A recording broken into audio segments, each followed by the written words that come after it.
புதுவையின் இன்றைய முக்கிய செய்திகள். தியாகிகள் நினைவு தினத்தையொட்டி ஊர்வலமாக சென்று தொழிற்சங்கத்தினர் சிலைக்கு மாலை அணிவித்தனர்.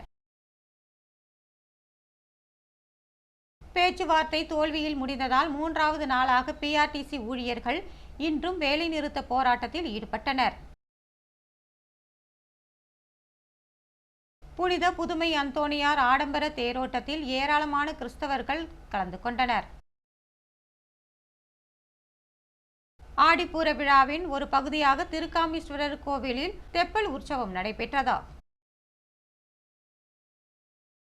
திமிங்கலத்தின் எச்சத்தை விற்பனை செய்ய முயன்ற ரியல் எஸ்டேட் அதிபரை போலீசார் கைது செய்தனர்.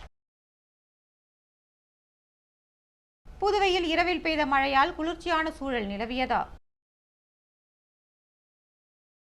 போக்குவரத்து ஆணையர் அலுவலகத்தை சட்டமன்ற உறுப்பினர் சாய் ஜெயசரவணன்குமார் முற்றுகையிட்டு அதிகாரிகளிடம் வாக்குவாதத்தில் ஈடுபட்டார்.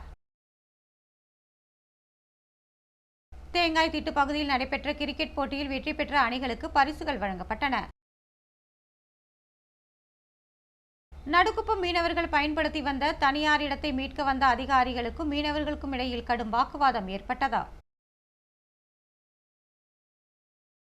சாய்ராம் வித்யாலயா பள்ளியில் இயற்கை பாதுகாப்பு நாள் கொண்டாடப்பட்டதா?